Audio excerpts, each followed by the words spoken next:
Bem, pessoal, estou com esse inversor aqui e nesse inversor a gente vai parametrizar para uma aplicação de um elevador. E eu estava me perguntando o que eu poderia fazer para fornecer um resumo que pode ser feito para colocar o motor para funcionar. Basicamente, pessoal, vocês vão, antes de programar a função de controle que o comando vai enviar para o inversor, a gente precisa colocar os parâmetros para que ele possa funcionar com o motor do elevador.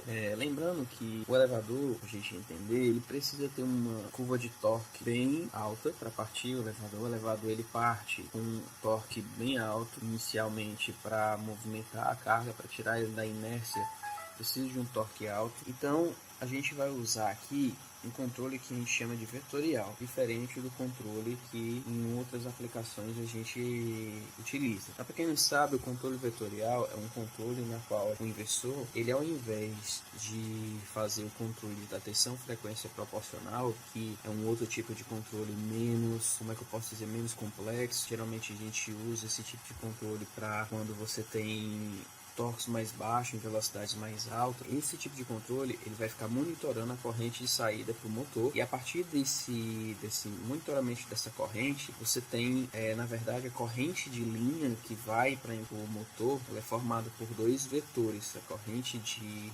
fotórica, né, e a corrente do ramo de magnetização que gera o fluxo do entre-ferro. Na verdade, de uma forma geral, o inversor ele vai definir a melhor tensão e a melhor frequência dependendo desses vetores de corrente. E aí ele define a estratégia para corrigir sempre o torque do motor. Então, nessas aplicações de elevadores e pontes rolantes, a gente vai sempre utilizar esse controle vetorial. Por quê? Porque ele é mais preciso na definição do torque, que ele monitora a corrente, ele vê a resposta em corrente do motor, então depende da carga. O nosso sistema a gente vai parametrizar ele sem nenhum sensor com feedback. Existe esse tipo de controle usando o encoder, né, que é um sensor de posicionamento que volta para o inversor, então ele sabe exatamente como é que está sendo o comportamento na ponta do eixo do motor. E aqui no nosso caso a gente vai fazer uma estratégia chamada de sensorless. Então, primeiramente, antes da gente começar, só mostrar aqui para vocês aqui que o quadro seria esse. O quadro seria esse aqui.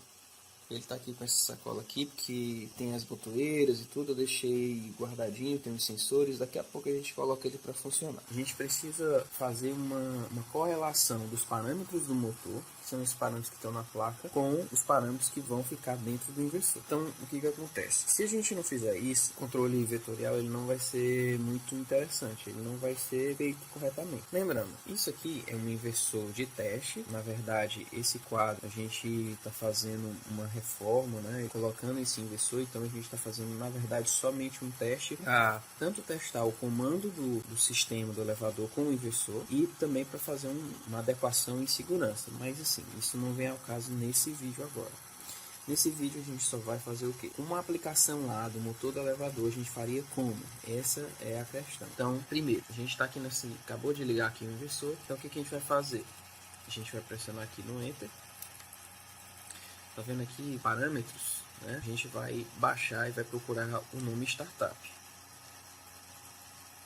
Então, toda vida que você quiser fazer um controle vetorial, ou que você quiser fazer outro tipo de controle VF também, você deve fazer ir para esse procedimento Startup. Por quê? O que serve esse procedimento? Serve para você colocar os parâmetros básicos do motor no inversor, para o inversor saber como ele vai controlar esse tipo de motor.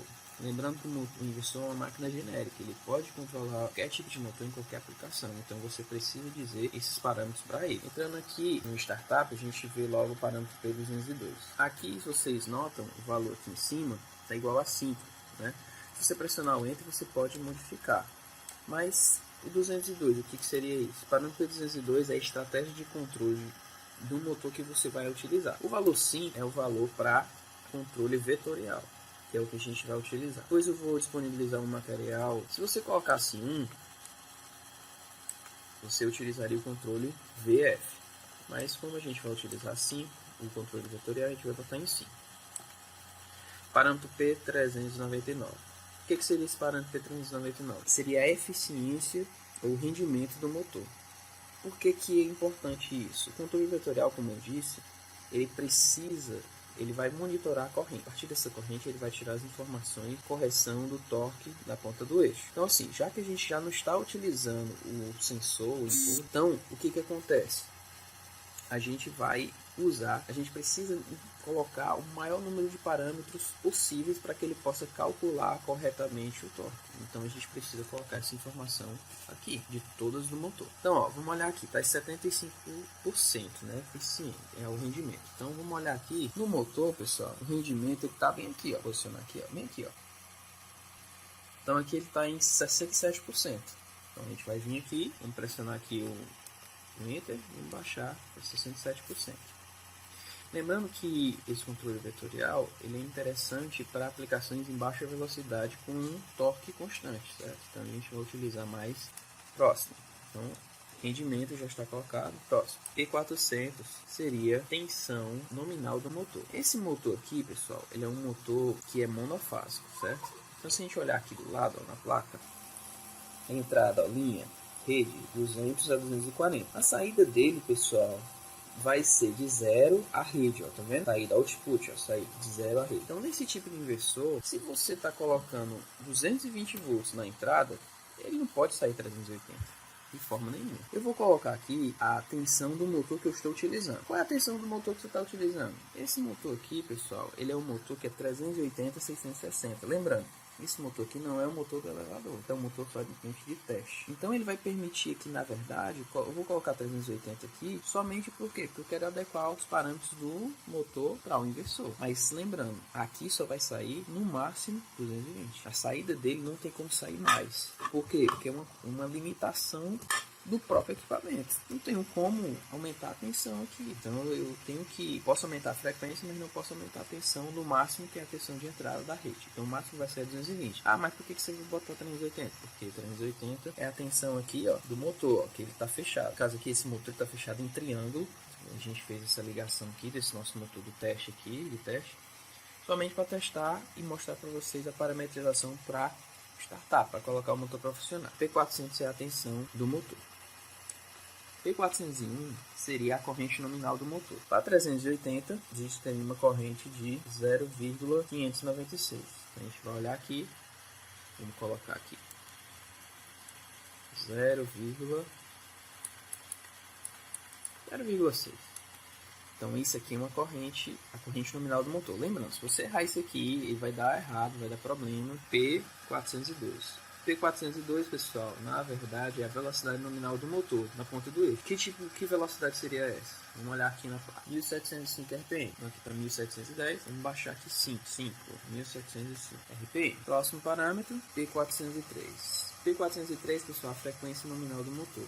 A nossa frequência, esse motor aqui é 60 Hz, então normal, mexe-se, não mexe-se. Deixa assim inalterado. P404 é a potência nominal do motor. Na verdade, isso aí é um código. Vou mostrar aqui. Sempre, pessoal, aqui eu estou acompanhando com um manual que tem aqui na internet. E ele te dá um código. Ó. Se você olhar aqui, o código do parâmetro aqui é 5. Vamos olhar aqui que é o código 5. Ó, o código 5 é um motor de um CV, de um HP. Mas esse nosso motor é de um HP? Vamos ver. Esse motor aqui, nossa, ele é de 0,25 CVs. Então a gente vai procurar, vai colocar qual parâmetro? Aqui. 1, né? Então, nesse parâmetro 404, a gente vai ter que colocar igual a 1. Por quê? Porque é para um motor de 0,25 CV. Então, vamos colocar aqui, ó, P404. P407, pessoal, é o fator de potência do motor. Então, fator de potência, vamos procurar aqui na placa, né? Aqui está 0,8, mas vamos procurar aqui, fator de potência está bem aqui, ó. Vou aproximar aqui para vocês verem. Fator de potência do motor 0,68. Então, vamos colocar aqui 0,68. P408, pessoal, é o autoajuste. Quando você coloca aqui, ó, em 1 e escolhe o autoajuste, o que vai acontecer? Ele vai aplicar uma tensão e vai verificar a corrente, vai definir se os parâmetros estão corretos com o parâmetro que você colocou no inversor, certo? Vamos colocar aqui, vamos ver se está algum problema.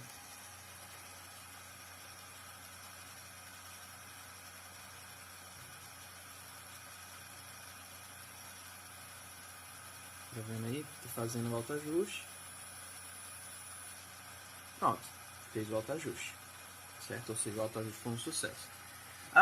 Se eu tivesse colocado o parâmetro errado aqui de tensão, vamos fazer aqui, vamos colocar aqui aquela tensão lá, 380, vamos botar aqui, é 220.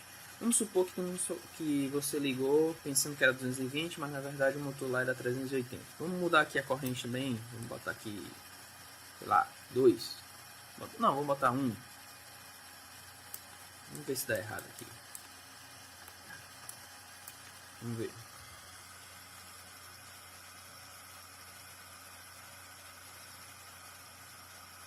Ó, falha 33, certo? Então o que é isso? Que falha é essa? A falha 33 seria a falha de autoajuste. Significa dizer que eu coloquei parâmetros errados, ele verificou lá que o parâmetro não era esse, ele fez um autoajuste, né? Ele injetou uma tensão, aí viu a corrente, viu o fazer da corrente e viu que estava errado. Então isso aqui serve para indicar para vocês que realmente deu algum problema, o autoajuste. Em toda aplicação, pessoal, que vocês forem fazer de controle vetorial, vocês têm que fazer isso, beleza? Essa foi a nossa parte de autoajuste, né, de startup orientado. Muito obrigado aí, valeu pessoal.